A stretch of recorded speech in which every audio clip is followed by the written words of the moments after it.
wabarakatuh. Perkenalkan, nama saya Sadia. Saya dari PAIB kelompok 3. Di sini saya akan membahas tentang desain kurikulum. Nah, teman-teman mungkin penasaran ya, desain kurikulum apa di sini. Nah, yang saya bahas di sini, desain kurikulum itu mencakup tentang pengertian macam-macam sifat serta strateginya. Dan sebelum kita membahas yang lain, kita membahas tentang pengertiannya terlebih dahulu.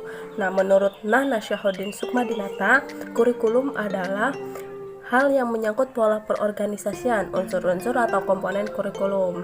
Nah, penyusunan desain kurikulum dapat dilihat dari dua dimensi, teman-teman. Yang pertama itu dimensi horizontal dan dimensi vertikal.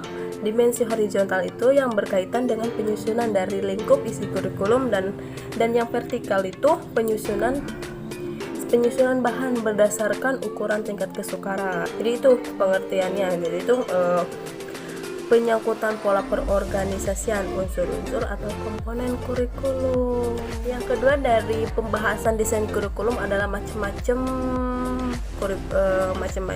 dari desain kurikulum. Yang pertama, berorientasi pada disiplin siswa, yaitu poin pertamanya subjek sentral kurikulum. Bahan atau isi kurikulum disusun dalam bentuk mata pelajaran yang terpisah-pisah. Jadi nggak ada penyentuhan, nggak ada sangkut pautnya dalam setiap pelajaran gitu ya, mulai dari seperti mata pelajaran matematika, fisika, kimia, biologi, itu nggak ada sangkut pautnya di situ. Dan seorang guru hanya bertanggung jawab terhadap satu mata pelajaran tersebut gitu ya. Jadi nggak ada tanggung jawab di dalam kelas, terus nggak ada tanggung jawab dalam hal lain gitu ya, mengurus siswa nggak ada. Jadi ini hanya pengaturan kurikulum itu hanya berpusat pada satu mata pelajaran gitu ya, bertanggung jawabnya hanya pada satu. Yang kedua itu ada correlate kurikulum, atau mata pelajaran ini tidak disajikan secara terpisah tetapi memiliki hubungannya, keterkaitannya, kedekatan atau kelompok sehingga menjadi satu bidang studi. Nah, pendekatannya juga berupa pendekatan struktural, fungsional, dan daerah gitu. Jadi walaupun nggak ada keterkaitan tetapi ada sedikitnya gitu ya. Kita dilihat dari sudut sejarahnya, dari sudut geografis dan sudut ekonominya, jadi ada keterkaitan. Nah, yang ketiga juga ini ada integrated kurikulum, atau tidak lagi menampakkan nama-nama mata pelajarannya atau bidang studi. Jadi siswa belajar melalui pemecahan masalah, dan perkembangan siswa tidak hanya pada intelektual tetapi pada seluruh aspek seperti sikap, terus emosi dan keterampilan. Jadi seperti kurikulum 2013. Kurikulum 2013 ini kan bagaimana siswa untuk bisa mandiri menyelesaikan setiap masalah gitu ya. Jadi tidak seperti KTSP gitu ya 2006 itu jadi guru yang memberikan materi, tapi di sini murid yang mencari materi, yang memecahkan masalah di setiap masalah gitu, menciptakan solusi di setiap masalah. Nah, hal ini berorientasi pada masyarakat serta pada siswanya.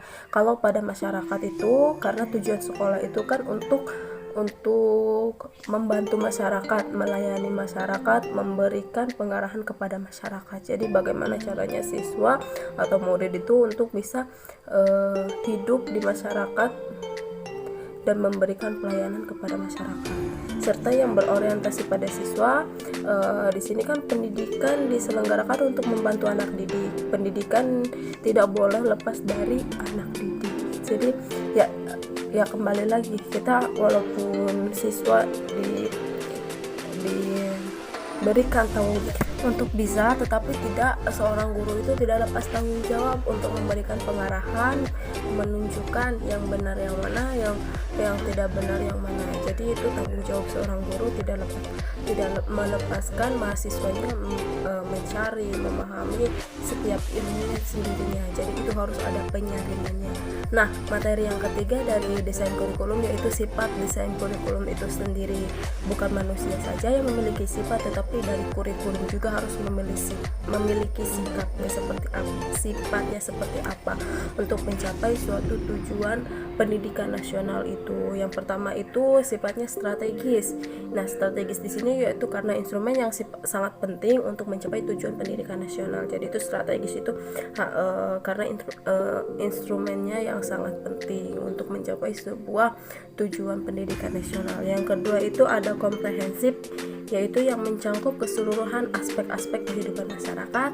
Yang ketiga ada integratif, keempat realistik, kelima humanistik, keenam futuralistik, yang ketujuh sistematik, kedelapan berdiversifikasi, yang ke-9 bersifat desentralistik. Nah, itu dari sifat desain kurikulum. Kalau untuk pemahaman lebih lanjutnya kita bahas nanti di kita sekarang materi yang terakhir, yaitu strategi desain kurikulum. Kita tadi sudah membahas tentang pengertian, macam-macam sifat, dan yang terakhir adalah strategi dari desain kurikulum itu sendiri.